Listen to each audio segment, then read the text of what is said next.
দেশজুড়ে বইছে নির্বাচনের জোর হাওয়া। 12ই ফেব্রুয়ারি হবে ত্রয়োদশ জাতীয় সংসদ নির্বাচনের ভোট গ্রহণ। এ নিয়ে কি ভাবছেন সাধারণ মানুষ থেকে শুরু করে আগামীর জনপ্রতিনিধিরা, সে কথা জানাতে ডিবিসি নিউজের ইলেকশন এক্সপ্রেস ছুটে যাচ্ছে সব সংসদীয় আসনে। এখন রয়েছে সংসদীয় আসন 186, ঢাকা 13-তে। ডিবিসি ইলেকশন এক্সপ্রেস আজ সারাদিন ছিলাম ঢাকা জেলায়। এই মুহূর্তে আমাদের সাথে যুক্ত আছেন ঢাকা 13 আসনের স্বতন্ত্র প্রার্থী সোহেল রানা। আমরা তার সাথে একটু কথা বলবো। আপনি তো আসলে রাজনীতির মানুষ না, সমাজ সেবা করার মানুষ। আপনি রাজনীতির মাঠে কেন আসলেন? দীর্ঘদিন আমি সমাজসেবামূলক কাজ করার ক্ষেত্রে দেখেছি যে অনেক সমস্যা আমাদের হাতে নেই। সমস্যাগুলো সমাধান করতে হয় হচ্ছে সংসদ থেকে। সুতরাং শুধু সমাজসেবামূলক কাজ করলেই থেমে গেলে হবে না। যদি আমাকে প্রচলিত রাষ্ট্র ব্যবস্থার পরিবর্তনে অংশীদার হতে হয়, তাহলে অবশ্যই আমাকে ব্যক্তিত্ব হতে হবে, রাজনৈতিক ব্যক্তিত্ব হতে হবে এবং সংসদ থেকে সমস্যাগুলো সমাধান হয়। এই জন্যই আমার আজকের থেকে রাজনীতিতে পথে চলা। এই আসনে আপনি তো নির্বাচনী প্রচারণা চালাচ্ছেন। নির্বাচনী প্রচারণার আবহাওয়া কেমন এখন? মানুষ পরিবর্তন চাচ্ছে। মানে পূর্বের সেই যে পচা রাজনীতি ব্যবস্থা, দখলদারিত্ব, ভয়, সংশয়, কলুষিত রাজনীতি থেকে মানুষ বেরিয়ে আসতে চাচ্ছে। মানুষ বেরিয়ে এসে সেবার রাজনীতি চাচ্ছে, যেখানে মানুষ মানুষকে সেবা করবে, নেতা হতে হবে সেবক। মানুষের সুবিধা অসুবিধাগুলো জানবে, সংশয় সমস্যাগুলো জানবে এবং সমাধান করে দিবে।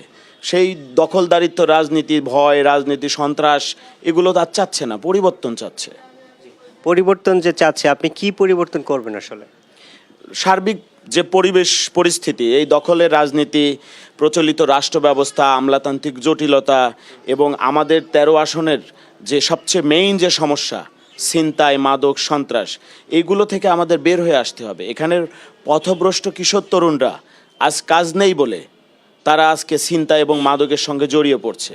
এই যখন আমি জনপ্রতিনিধি হয়ে কাজ করব, সেবক হয়ে কাজ করব, যদি ঢাকা 13 আসনের জনগণ আমাকে কাজ করার সুযোগ করে দেয়, যদি তারা জনপ্রতিনিধি হিসেবে আমাকে ভোট প্রদান করে কাজ করার সুযোগ করে দেয়, আমি প্রথম যে কাজটা হবে এই পথভ্রষ্ট কিশোর তরুণদেরকে কর্মের ব্যবস্থা করব। ফলে আমাদের এই অঞ্চলের যে সমস্যাগুলো আছে মোটা দাগে, সেই সমস্যাগুলো ক্রমান্বয়ে সমাধান হয়ে যাবে।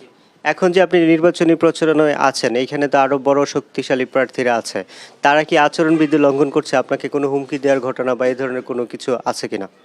তারা আচরণবিধি লঙ্ঘন করছে। আপনারা সোশ্যাল মিডিয়া সহ মিডিয়া দেখলেই দেখবেন যে হেভি ওয়েট প্রার্থীরা একে অপরের সামান্য বিলবোর্ড লাগানো নিয়ে কামড়াকামড়ি শুরু করে দিয়েছে। আমাকে হুমকি দেওয়ার দরকার নেই, আমার শক্তি হচ্ছে জনগণ। আমাকে হুমকি দিয়ে কিছু করতে পারবে না। আমি জনগণের রাজনীতি করি, আমি সেবক হতে চাই। সুতরাং তারা তাদের যে কামড়াকামড়ির রাজনীতি সেটা অব্যাহত রেখেছে এবং জনগণের কাছে হাস্যকরের পাত্র হয়ে গেছে যে এত বড় বড় রাজনৈতিক ব্যক্তিত্ব, খ্যাতিমান, এক একটা দলের প্রধান, মহাসচিব, যুগ্ম মহাসচিব, অথচ সামান্য ইস্যু নিয়ে তারা নিজেদের মধ্যে দ্বন্দ্বে জড়িয়ে যাচ্ছে। আপনি যদি নির্বাচিত হন, তাহলে এই এলাকার মাদক এবং সন্ত্রাসের সমস্যাটা কিভাবে সমাধান করবেন? এটার কোনো মাস্টার প্ল্যান আছে কিনা আপনার? একটু শর্ট করে বলুন। অবশ্যই। আমি দীর্ঘদিন ধরে পিছিয়ে পড়া জনগোষ্ঠীর মানে সুবিধাবঞ্চিত পথশিশুদের জন্য আমি 11 বছর মাঠে ঘাটে পথে প্রান্তরে কাজ করেছি। আমি জানি মাঠে ঘাটে কাজ করার ফলে আমি জানি যে এলাকার সমস্যাগুলো কোথায় এবং কিভাবে সমাধানগুলো করতে হবে। ফলে আমি যদি সাংসদ হই, যদি আমাকে এই এলাকার সাধারণ ভোটাররা আমাকে জনপ্রতিনিধি হয়ে কাজ করার সুযোগ করে দেয়, তাহলে আন্তর্জাতিক মানের প্রযুক্তিগত যে প্রশিক্ষণ সেটার ব্যবস্থা করে তাদের কর্মে নিযুক্ত করব। আমাদের সাথে যুক্ত হওয়ার জন্য আপনাকে অসংখ্য ধন্যবাদ। CSRM ডিবিসি ইলেকশন এক্সপ্রেস আজ আরও কিছুক্ষণ থাকবো এই জেলায় এবং পরবর্তী সংবাদে নতুন কোনো প্রার্থী নিয়ে আপনাদের সামনে আবারও হাজির হব। ততক্ষণ আমাদের সাথে থাকুন, ভালো থাকুন।